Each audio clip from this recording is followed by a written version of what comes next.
There is a cruelty in the human eye that no one admits to, a silent biological instinct that happens in less than a second. Before you speak, before you shake a hand, before you offer value, you have already been judged. If you look weak, you are treated as prey. If you look poor, you are treated as invisible. It does not matter how brilliant your mind is. It does not matter how pure your heart is. If your appearance signals lack, the world will conspire to keep you in lack. Machiavelli knew this 500 years ago. He warned us that the vulgar crowd is always taken in by appearances, and the world consists chiefly of the vulgar. You have felt this. You have walked into a room and felt the temperature drop. You have seen eyes glide over you as if you were furniture. You have seen lesser men, foolish men, wicked men be handed opportunities simply because they looked like they belonged, while you were left standing at the gate. This is not bad luck. This is the brutal geometry of perception. And until you master it, everything will work against you. Most people believe that poverty is a financial state. They are wrong. Poverty, to the human animal, is a scent. It is a signal of vulnerability, and nature hates vulnerability. When you look poor, and I do not mean ragged, I mean diminished, you trigger a predatory response in others. You invite them to cheat you. You invite them to ignore you. You invite the world to give you its scraps. But there is a way to hack this mechanism, a way to signal power before you possess it, a way to force the world to treat you with the reverence of a king, even if your pockets are empty. Machiavelli called it the mask of the prince. It is the art of weaponizing your image so that reality bends to fit your appearance. But to wear this mask, you must first understand the mistake you are making right now. The subtle, invisible signal you are broadcasting every time you walk out your door. A signal that tells the world, I am of no value. You can step on me. Once you stop sending this signal, the war changes, the resistance fades. But first, we must dissect why the world punishes the look of poverty with such violence. The world is not fair, it is efficient. And the human brain is the most efficient machine in existence. It does not want to work. It does not want to dig through the mud of your appearance to find the gold of your character. It wants a shortcut. Appearance is that shortcut. When you present yourself as unkempt, slumped, or apologetic, you are handing the world a verdict against you.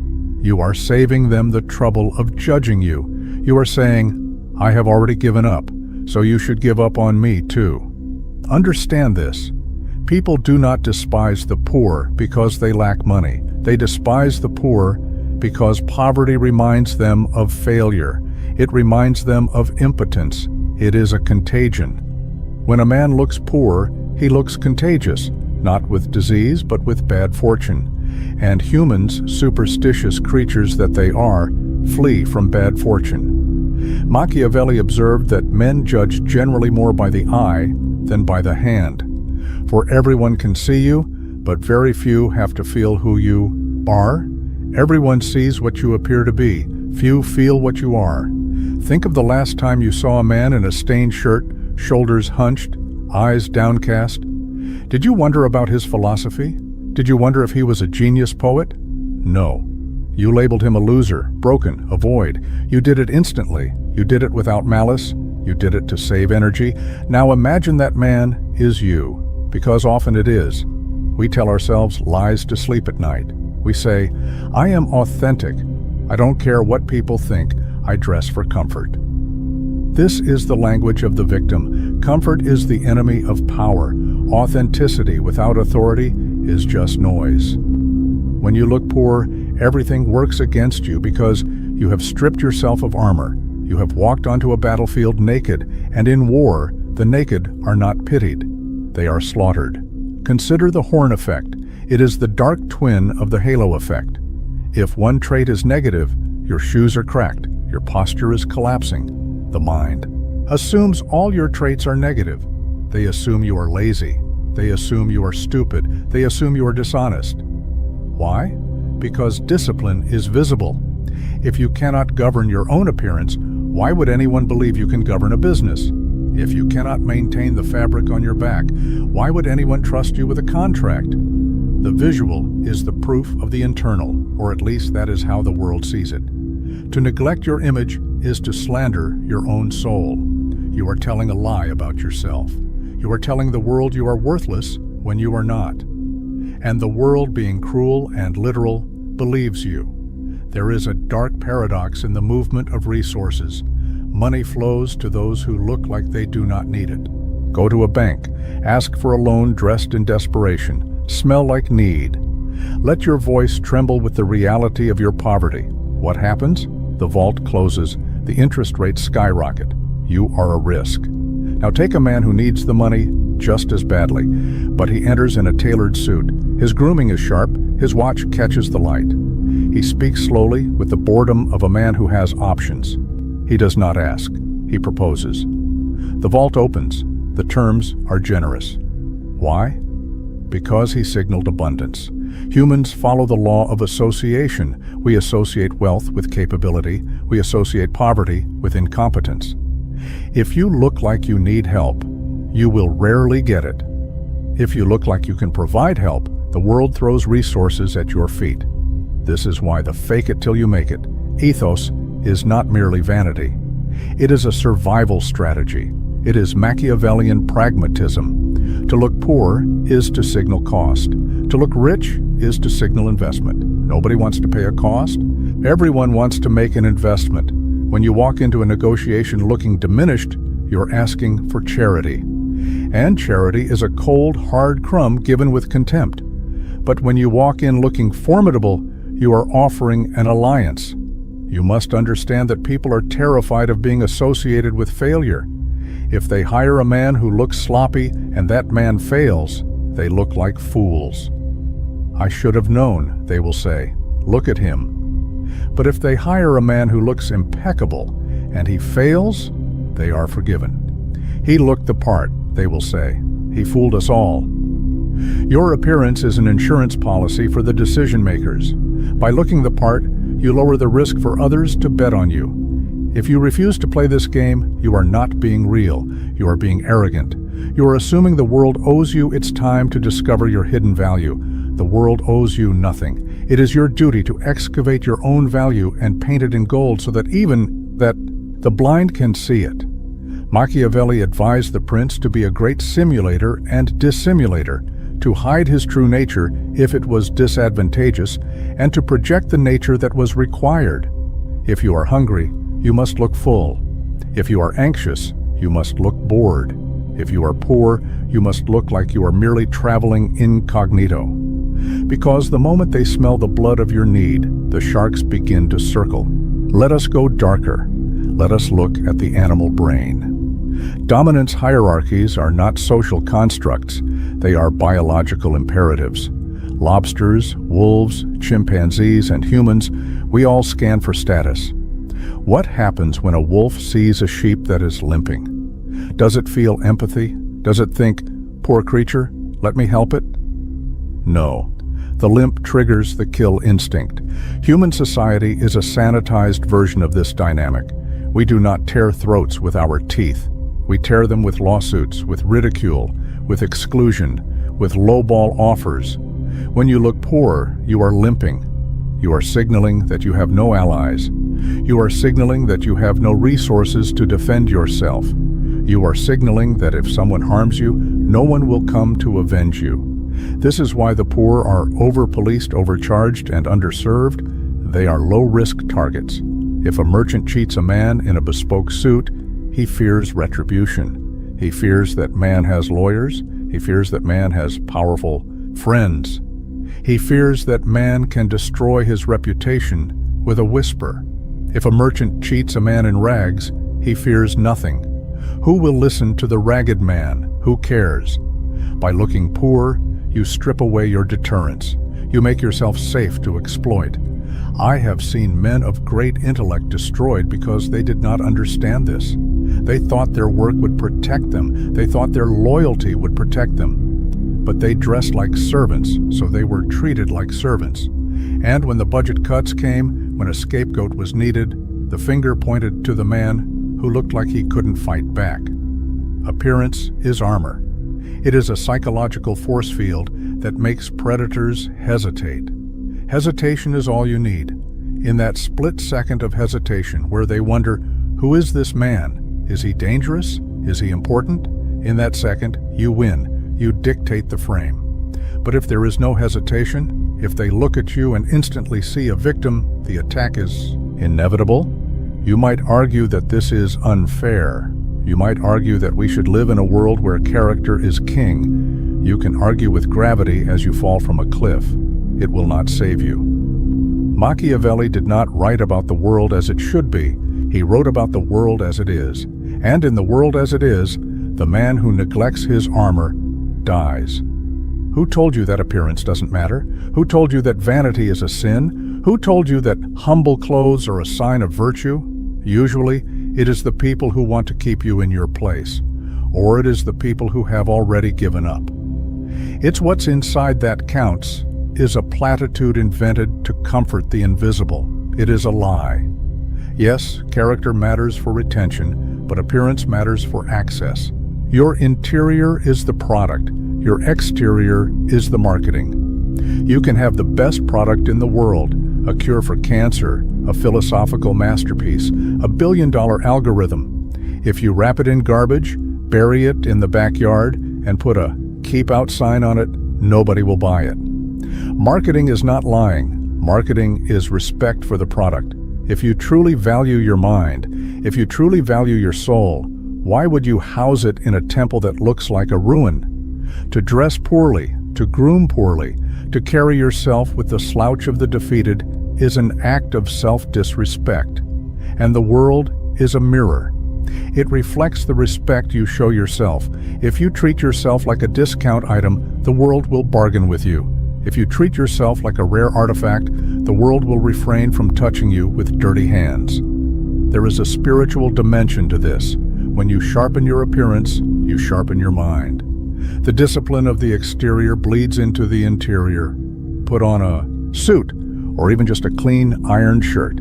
Stand straight. Fix your hair. Watch how your thoughts change. You become more deliberate. You speak with more gravity. You stop apologizing for your existence. The mask becomes the face.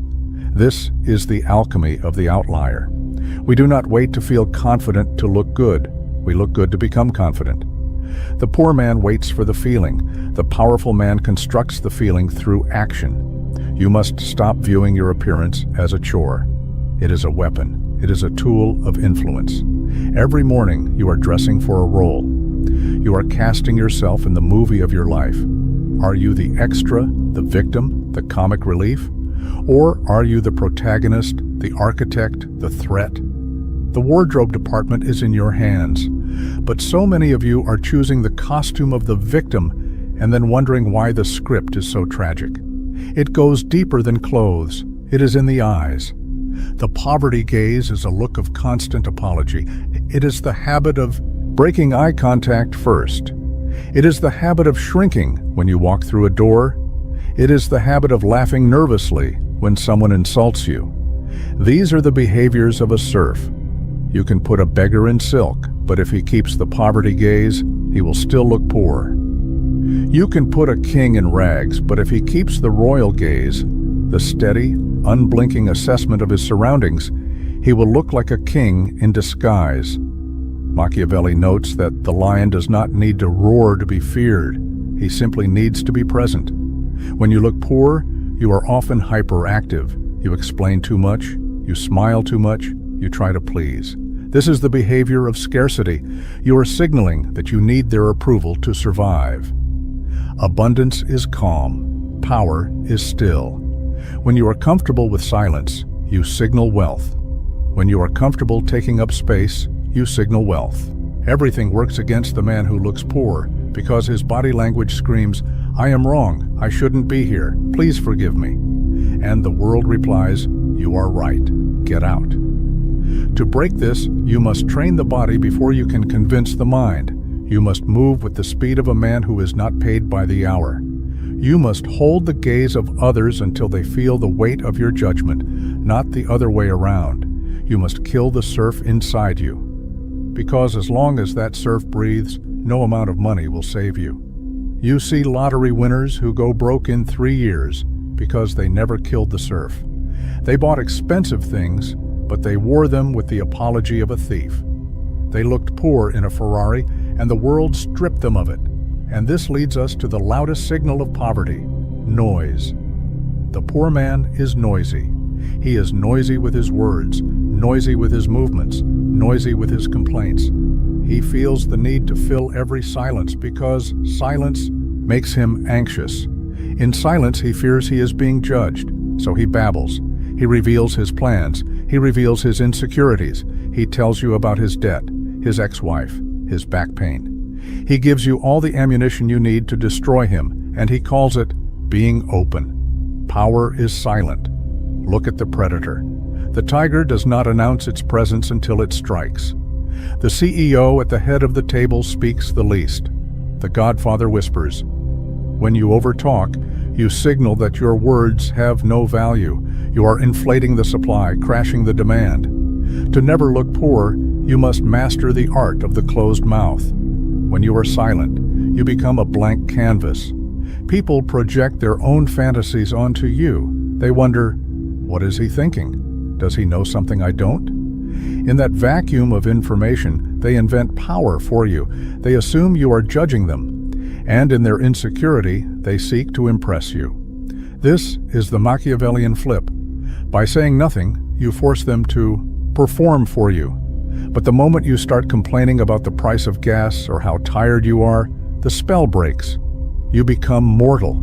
You become common. You become one of us. And you do not want to be one of us. You want to be one of them, the outlier, the exception. This extends to your digital presence. The man who posts everything, his lunch, his outrage, his every passing thought, looks spiritually impoverished. He looks desperate for validation. He is dancing for likes. The man who posts rarely, but with intent, looks like he has a life too rich to be captured on a screen. Scarcity creates value. Make your presence scarce. Make your words diamonds, rare, hard, and cutting. You might say, I cannot afford a tailored suit. I cannot afford the trappings of wealth. This is a failure of imagination. Looking poor is rarely about the brand of your clothes. It is about the maintenance of your reality. A man in a cheap shirt that is crisp, white, and perfectly tucked looks wealthier than a man in a $1,000 designer hoodie that is stained and wrinkled. Discipline costs nothing. Polishing your shoes costs time, not money. Ironing your shirt costs effort, not money. Keeping your fingernails clean, your hair sharp, your body lean, these are investments of will. When you are unkempt, you signal chaos. You signal that you cannot control the entropy of your own life. And if you cannot control your own entropy, how can you control a business? How can you lead men? The wealthy look clean. That is the secret. It is a specific kind of hygiene that signals they are removed from the grime of the struggle. The poor look dusty. They look worn down by the friction of survival. You must scrub the dust off your avatar. It is in the details. The heels of your shoes, the collar of your jacket, the screen of your phone. Is it cracked? A cracked phone screen is a screaming siren of poverty. It says, I broke this, and I lack the resources to fix it, so I live with broken things. Do not live with broken things. It damages your psyche. It tells your subconscious that you deserve brokenness. Fix it or hide it, but do not parade it. Machiavelli taught that the prince must appear compassionate, faithful, humane, upright, and religious. Notice the word appear. You must curate the artifacts of your life. If you drive a rusted car, park it around the corner, walk the last block. Arrive on foot, standing tall. Control the narrative. This is not deceit. This is framing. A photographer frames a shot to exclude the garbage can on the side of the street. You are the director of your own image.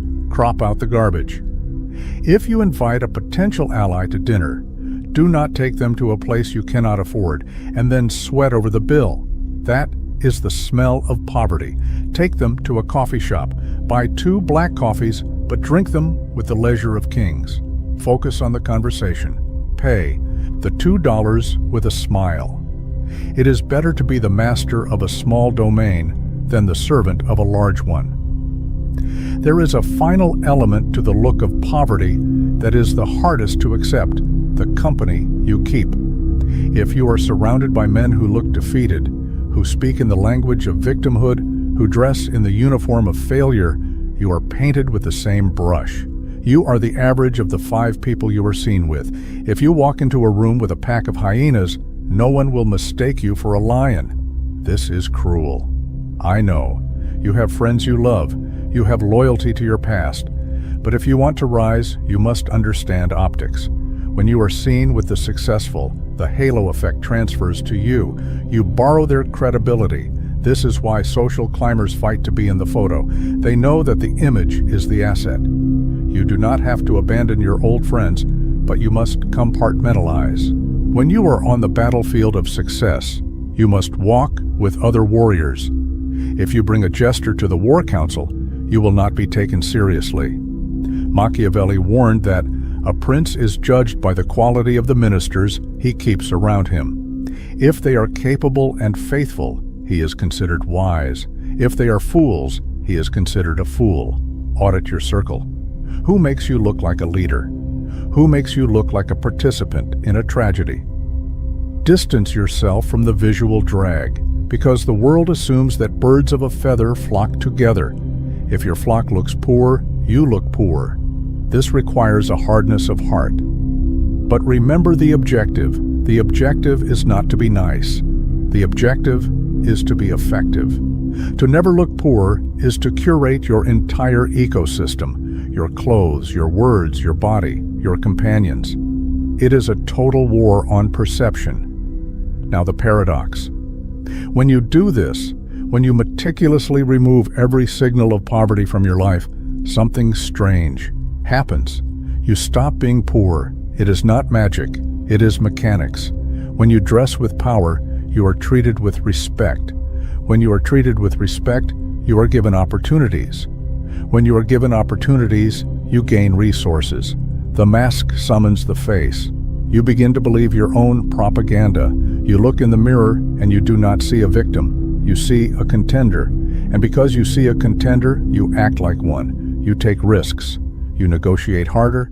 You walk away from bad deals. You have hacked your own serotonin system. This is the ultimate secret. The fake exterior reconstructs the real interior. By refusing to look poor, you reject the identity of poverty. You reject the script that says you are destined to struggle. You declare physically and visually that you are destined for more. And the world, which is desperate for leadership, desperate for strength, desperate for anything that looks like a sure thing, the world bows. It opens the doors it kept locked. It smiles the smiles it withheld. Machiavelli was right. Everyone sees what you appear to be. Few experience what you really are. So give them a vision of greatness. Dazzle them with the image of who you are becoming. Do not wait for the gold to arrive to polish the crown. Wear the crown now. The gold will follow the king. But if you stay in rags waiting for permission to change, you will die in them. And if you are still here, understand this. You are not like most people. You are among the 1% who didn't click away, the 1% who felt this instead of rejecting it, the 1% who knows that weakness is a choice, not a destiny. So mark this moment. Go to the comments and write this sentence exactly. Today, I refuse to reflect poverty. Type it. Lock it in. Let it be a declaration, not to me, but to yourself. If this message sharpened your perspective, if it gave language to something you've felt your entire life, then support it. Like the video, subscribe to the channel. This channel is for those who choose strength, clarity, and power in a world that rewards none of them by default.